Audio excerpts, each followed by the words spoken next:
This is King Rex coming at you with another video here. This is how you play the solitaire game Scoundrel. Basically, it's a game where you are fighting in a dungeon. So I'm just going to go over the rules, how to play, and I'll give you a at least one game, a quick gameplay. I'm getting started. You need to take a standard deck of cards and remove the red face cards, the red aces, and jokers. You have to have some type of counter that goes to 20 and set it at 20. If you don't have a counter, you can use a 20-sided die. If you don't have a 20-sided die, you can actually use four regular 6-sided die, set them all to 5, and when they go to the 6, that's a 0. Or you can simply use a pen and paper. So pretty much you're going to have the stuff you need in your house, most likely to play this game. You shuffle the cards, place them face down.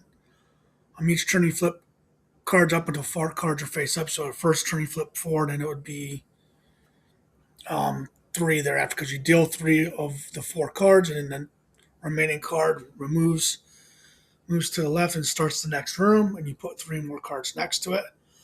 You can run from a room by moving all 4 cards to the bottom of the deck. You can run from as many rooms as you wish, but you can't run from consecutive rooms. Black cards are monsters. You fight monsters, and their strength is their face value. Cards that don't have a face value, like a 2 through 10, jacks are 11, kings are 12. Queens are 12, kings are 13, aces are 14. Diamonds are weapons, and they reduce the damage by their face value.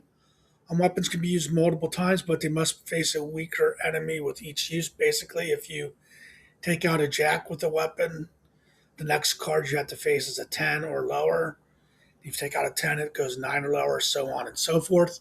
If you choose a weapon, you must equip it, which means that if a weapon comes up on your board and you use it, you have to remove your old weapon and put in a new weapon. You are able to barehand enemies without a weapon. If you don't have a weapon, you have to barehand an enemy, which means you take the full brunt of their attack. If you have a weapon equipped, you can barehand an enemy. Say you have a weapon that's of high value, you might not want to use it on like a 2 or 3. You might just barehand that to save the value of the weapon. Hearts are health, and they add to the value of your health counters. You start with 20. You cannot go over that 20, but say you take 7 hits of damage, you turn up to 6 hearts, you can go back up to 19. You can only use 1 heart per room. If you use more than 1 heart, the second one is basically just discarded and gives you 0 value. So that's a big part of the strategy of the game, is properly using all your cards, especially the hearts. Scoring. If you fail to clear the dungeon, your score is the total value of all the unslain monsters left in your deck. You do not count the monster that you died on. So, like, let's say, and that's a negative score. So you don't want a negative score. So let's say you have an ace and a 9 left. Either one's going to kill you. Take out the ace, and then it's just a negative 9 plus whatever's left over. If you clear all the rooms, your score is your health counter plus any unused health potions. I will note that this game is quite difficult to complete. I'm going to do some gameplay here. Um, this is called Tabletop Simulator. You do not need this to play. Just makes it easier to demonstrate and record on my computer screen. For some reason, I'm going to equip the weapon. Play the king, even though it's going to do a lot of damage because it's 13 minus. I hate when it does that. 13 minus 5, so it's going to deal me 8 damage. Put me at 12. I can play my 8. Put me back at 20. Then I can either take a 5 hit or I can put a 5 on her.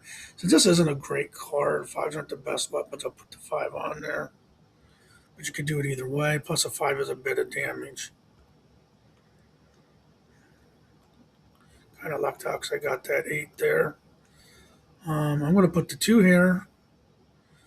If you get a 2, you can't do anything else. So that basically is a base that weapon is done anyway. Put the 8 down. Take the jack, which is an 11. It's going to cost me 3.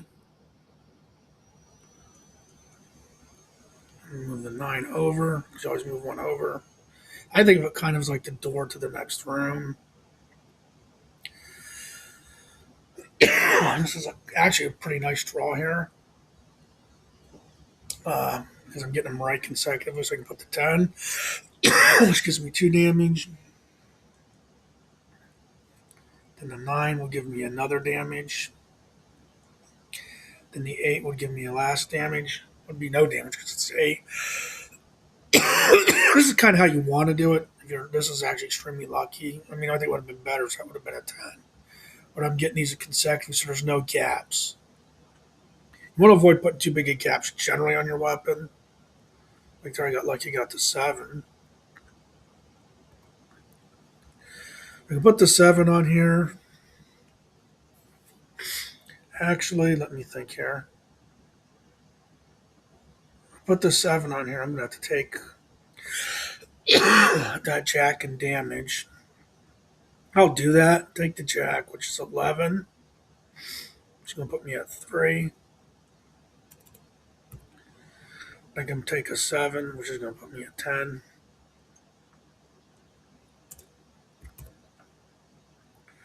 Put the ace over here. That would have been a room I could have ran from.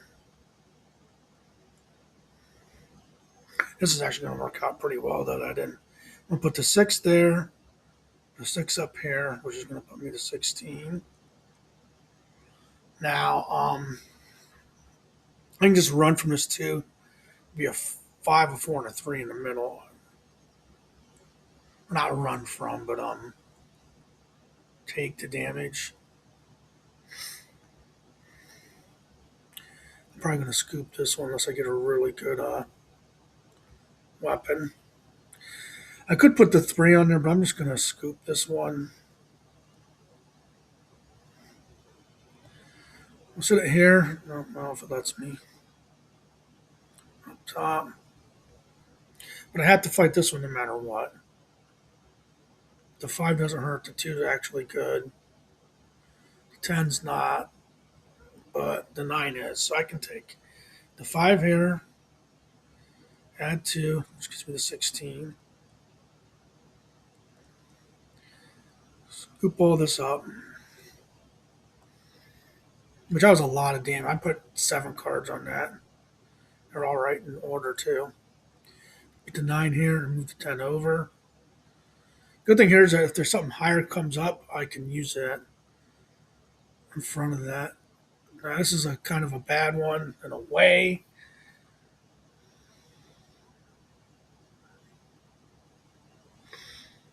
Put the 10 here, which minuses me 1. Um, the 4 on it. This would have been one to scoop up too. The 2 over here. Put the 9 here.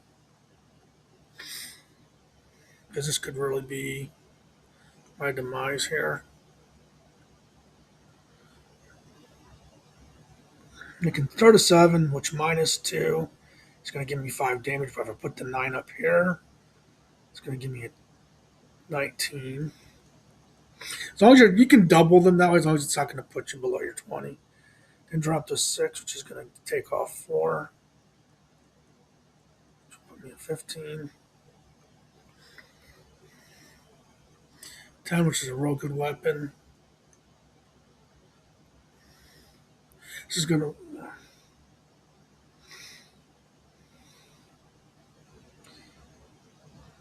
Put the. Well, let's see here. If I play the 7, I can knock both of those off and have the 10 left. I think is what I'm going to do.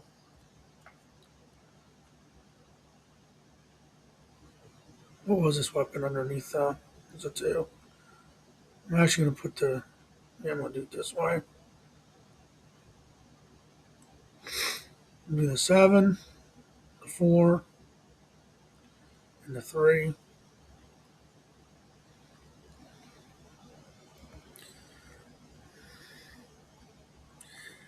Another shitty weapon.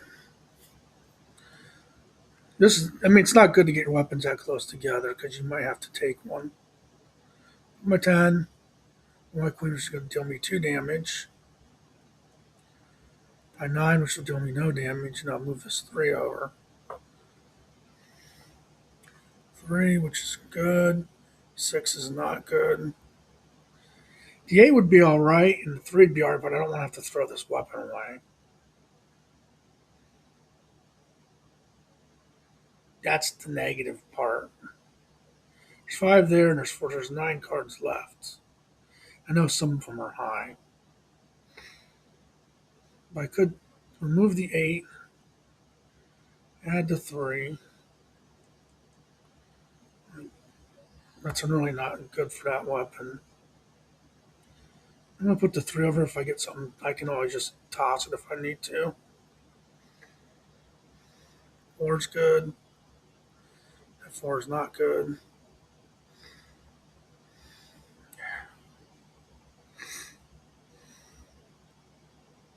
So put me at 20. I'm going to toss this weapon. Equip to 6. Take 6 damage.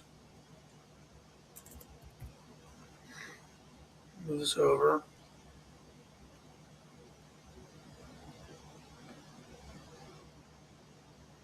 I'll flip that. The ace is bad. I don't think I've dealt with either ace yet. I'm going to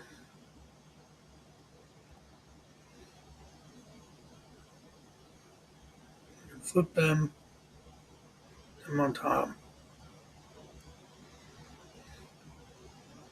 I'm going to have to deal with most of this stuff here. I need another weapon, basically. Which I got one. I'm going to throw the 3 on here. Wait a minute. Delete. All right, so some quick tips and tricks. Always take all available health potions that you can where you won't waste any of the health. Basically, an example would be, let's say you're at 15 health. You can't go above 20, so any health potions you have to be 5 or less. Just immediately take them in that room. You can carry something else over. The real reason for this is that if you carry a health potion over, you might get 2 health potions in the next 3 cards. Or you might get another health potion and say a weapon, and the weapon you have you would want to keep. So you don't want to throw that one away. So you can kind of paint yourself in a corner by leaving health potions sit there, especially if you could have taken them without any negative effect. Also, barehand weak enemies to keep the integrity of your weapon. Remember that each time you, every enemy on a weapon, you can't fight anyone higher. So let's say there's a 2 or 3 sitting in the room, but you have to decide to barehand one of those, just barehand one of those. So your weapon is still pretty good for use in the next room. Don't run from rooms that you can defeat too much. Sometimes the worst thing could be in the next room. I see this happen a lot. You run from something because it doesn't look that good, but you could have defeated it and then ran past the room after it that ends up being your demise because you can't run from 2 rooms in a row. I always say always fight the highest level enemy you can when you have a weapon. I know sometimes it might make sense if it's an ace there and let it sit over there because you're but usually you want to remove those high weapons when you enemies when you can. You don't want to like waste a weapon by putting a 7 on it when you could have put say a 10 on it and it wouldn't hurt you that bad. House rules. I'm not generally a big proponent of house rules in games. This one has a lot of house rules. In the game, I think was made the last 10 to 15 years. It's not like it's a well established game. Something like 2 guys came up with. And this game is so hard, I can see putting in house rules to make it easier to win if you want that. The biggest one I like would be to reshuffle the cards from the rooms you ran away from rather than just playing them back again in the same order. You reshuffle them that way, you're at least getting a different mix in there. And if you think of it as if you're playing like a video game and you ran through a room, you might not have to fight that same room later on, which is kind of what this system is doing when you're fighting the same rooms over again, because you could end up having the same exact room come up. Put a Joker in the deck that lets you resurrect a card from your discard pile. I kind of like this one too. Basically, when the Joker comes up, You can use it to pick out any individual card in your deck that you would like to have. Um, Usually, you're going to want it to be a high weapon, like an 8, 9, or 10. Another one is to make those aces worth 1 point instead of 14.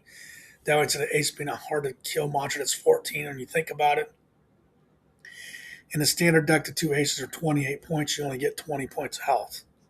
If you put those two aces on your first pile, if they come out together, your chances of surviving are pretty low if you can't run from them. I'm also like putting both red jacks in the deck and have them play as a second 10 value card. Basically, if you get the jack of diamonds, it'd be a weapon worth 10. If you get the jack of hearts, it'd be a health potion worth 10. You can also make it that diamond face cards can remove enemies from weapons as follows. A jack could remove one enemy, a queen could remove two, and a king could remove three. So basically, you might say to get a have it set where there's a seven sitting in the card you have to play. Say the jack of diamonds, and your weapon's pretty good, and it has like say a 10 is the highest card. You can play that seven and immediately remove it. You could still play a 8 or 9 on it. So that's kind of a decent one. Red aces can remove any single enemy without dealing you damage. Basically, if you get a red ace, it'd be kind of like a bomb or whatever. It would assassinate one enemy for you, so you would not get any damage, but the red ace would be removed with that enemy. You can also use jokers and merchants that you can sell weapons for health. This one's kind of a double-edged sword because weapons are generally more valuable than health. The only time this would be valuable would be if there was a joker up there with a weapon